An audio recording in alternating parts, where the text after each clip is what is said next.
السلام عليكم ورحمة الله وبركاته. soo dhawaada. Waxaan ka gaarsiinayaa suuqa kala iibsiga hadana soo dhacaya. Waxa ugu horeeya ninkii Shaafi Simeones ahaa. Waxa ay wada hadallo u socdaan labada kooxood si ay Chelsea ula wareegto koox ciyaartoygan Shaafi Simeones. Ciyaartoygu horta waxa uu doonayaa inuu dhaqaaqo oo uu kooxda ka baxo. Chelsea aad bay u doonaysaa adugu wada hadalladu meel fiican bay marayaan. Waa ka ninkii Messi iyo Jude Alaba waa la ganaaxay. Sababta loo ganaaxayna waxa weeyaan MLS ka ayaa yiraahday wixii kooxaha oo dhan ayaan ciyaartoy ka soo dooqanaynaa. Waxaan u ciyaaraynaa hal kooxaha Yurub baan la ciyaaraynaa. Marka Jude Alaba iyo Messi way diideen inay ciyaaraan sababtoo ah markuu Messi uu ciyaarayo waxa la doonayaa inay taageero badan oo dakhli badan oo xagga ka soo galo. Isaguna wuxuu yiraahday anigu kuma jiran iyo isaga iyo Jude Alaba labadoodiba hal ciyaarood baa la ganaaxay. Waxa kale oo wararka soo dhacaya kamid ahaa ninkii Laporte madaxweynihii Barcelona.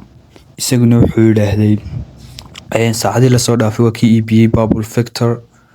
Waxa uu yiraahday heshiiskan waxa lagu daray hadduu ciyaartoygaasi si fiican u wacdareeyo inaan dib u soo iibsan karno. Saacadii la soo dhaafay wuxuu yiraahday anagu wax kale iibimayno ciyaartoy kale wanaagsan oo superstar mar dambe iibimayno. Ninkii Ogaras ahaana waa soo degay Yurub buu joogaa, London buu joogaa, tijaabadii caafimaad buu marayaa.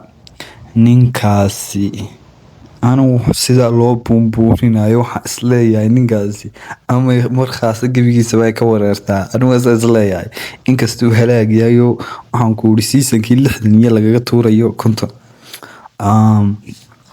Waxa kale oo wararka soo dhacaya kamid ah ninkii Koundé difaacii Barcelona isagana heshiis baa la saxiixday 2030 waa lagu duugay baan ku ninkaasina waa Barcelona ilaa 5 dambe soo socota.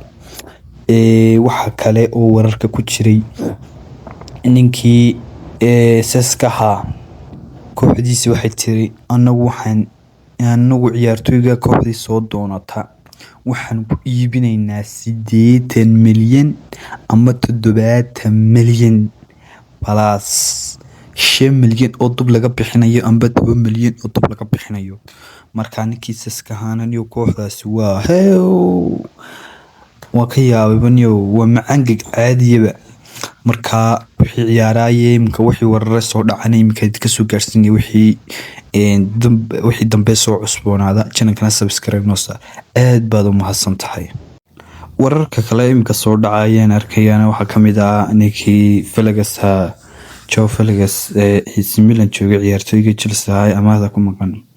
ninkiina waxa doonaysaa Benfica doonaysaa uu dib u soo ceshanaysaa. ninkan waan ka yaabay waa socdaalay kolba koox. Marka sabab la socda Crystal Palace kooxdiisa la ciyaarayna xalay waxay ku badiyeen 3 koox. Mid iyo ayaa waxa golashii dhidhaliyay. Marka waa ka wararkii dambe imkano edit gareynay dib ka soo dhacay.